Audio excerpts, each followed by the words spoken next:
Hello, everybody. Welcome back. This is Omni Talk Retail. I'm Ann Mazinga. And I'm Chris Walton.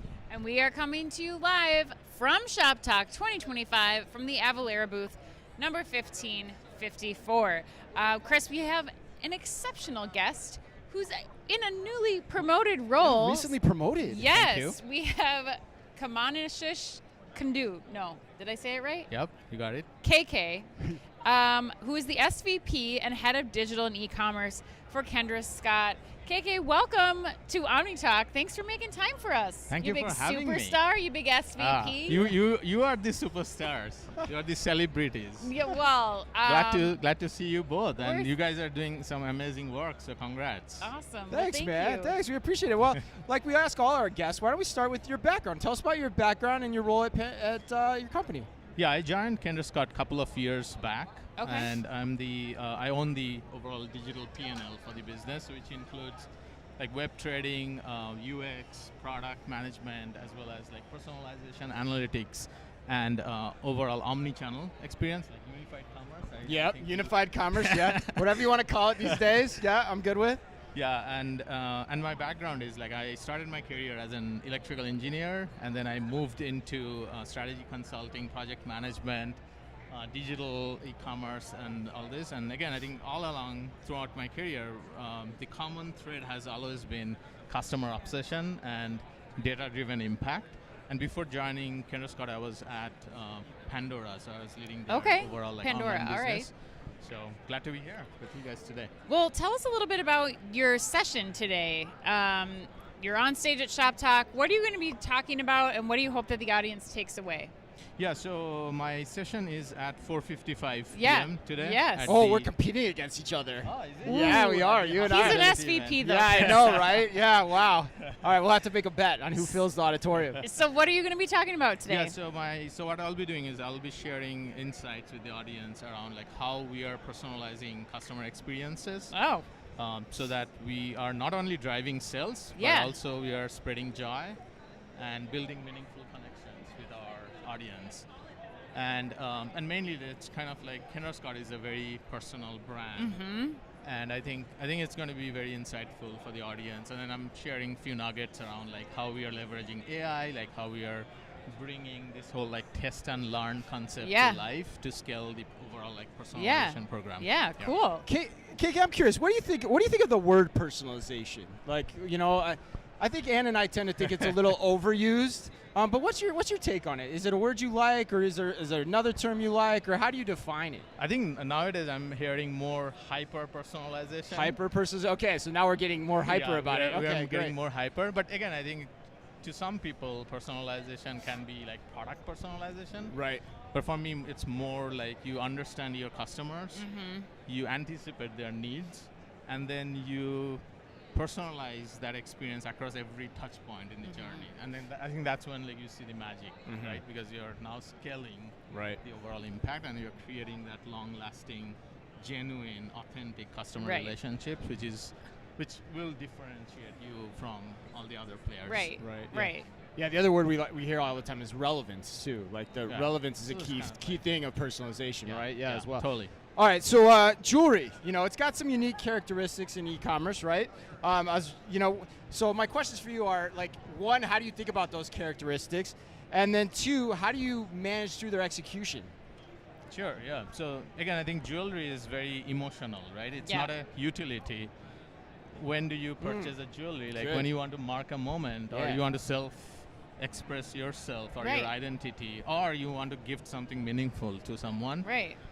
I think, and our incredible founder, like one of her famous quote is like, fashion is a form of art, and it's a self-expression and self-love. So again, I think we are not in the industry of selling jewelry, but it's more, we're trying to connect with the audience. Right. So that like we're offering that most relevant or connected experience. When it comes to e-commerce, like our vision is foster deeper customer connection to offer the most personalized omni-channel experience. We have around like 150 stores. Yeah.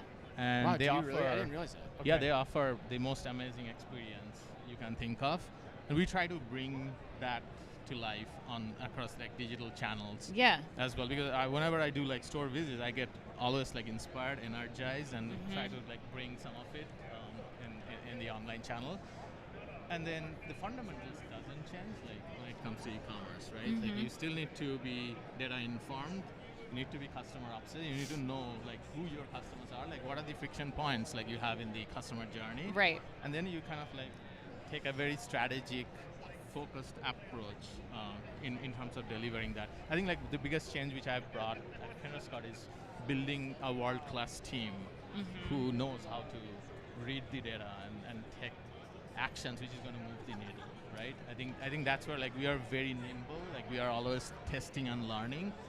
And with every test, like we believe in launch and love mindset, like where every test is a stepping stone towards our evolving strategy. Yeah. So that's why like we are constantly every day like we are innovating, because every day there's like multiple tests running across the entire site. And again, I think it's kind of like makes us strong down the line. Well, one question that I have for you, KK, is really around pricing.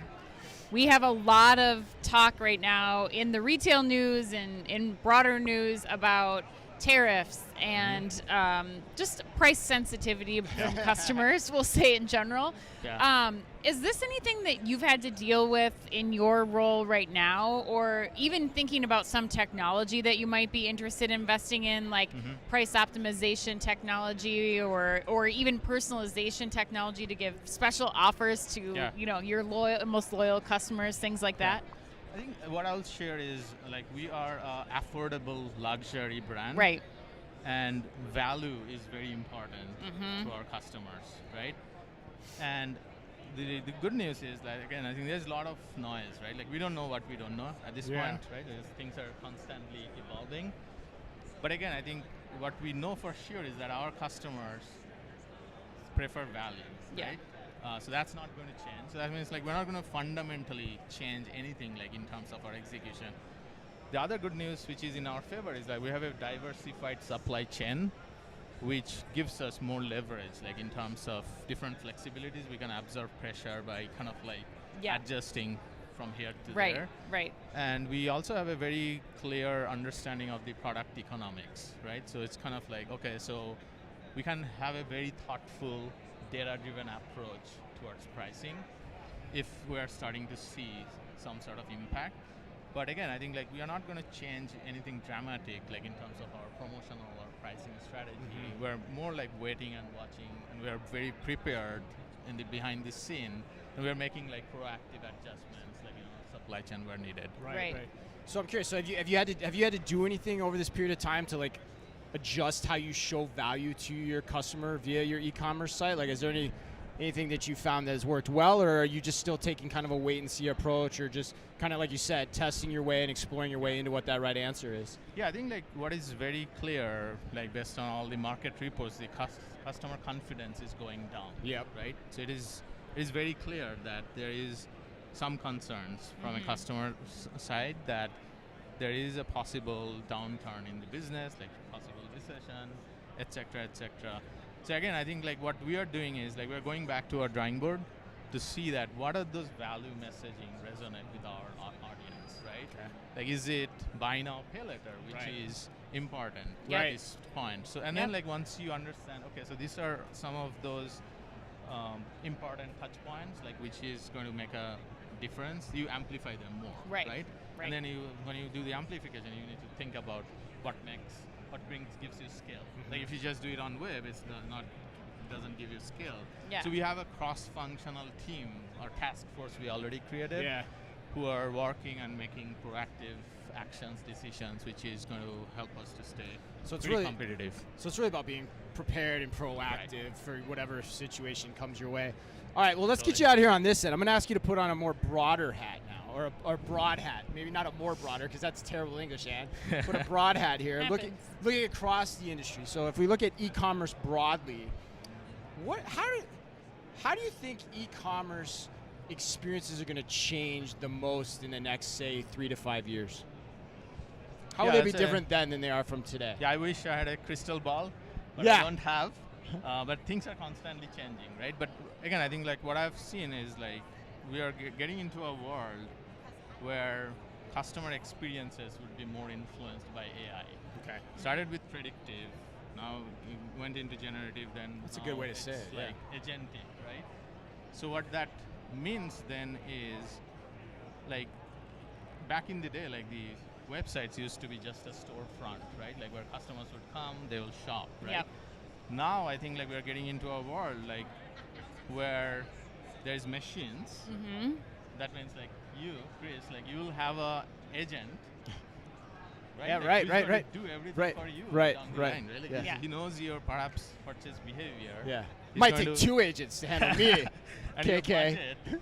And then like even before you know, like that agent might have placed an order, right? So that Yeah. means what that means for the brands is like the website needs to be twofold, right? Like one, Yeah. it becomes an intelligence layer for machines. Mm-hmm. On the other hand, it also becomes an emotional touch point for humans. Right, right. So then Yeah, like, that's how part's do really you- fascinating. Yeah, how do you kind of like merge them together? I think that's going to be the trick. But the good news is that like at Kendra Scott, like we are kind of like a customer first brand, right? Like we are like always kind of like on top of like creating that joyful experience for them. And I believe like those brands like who would be able to strike that balance between doing both, Right. not forgetting about creating the joy or the emotional connection with Right. the customers, they are going to win Right. in the long run. Right. Well, KK, thank you so much for taking the time. Thanks to all of you for following along. We have one more interview coming up today. We will be in booth 1554 all day today. Thank you to Avalara for helping bring us all of these interviews and all of our coverage from Shop Talk. And until our last interview and both of your competing stage Yes, right. performances. Duke it out today. And I are like you coming that. to mine or Chris's? I'm coming to yours. Oh, yeah. Don't That's tell it. him. Don't tell him. I already won. That was such a great question. Nice job. All right. Well, as always, be careful out there.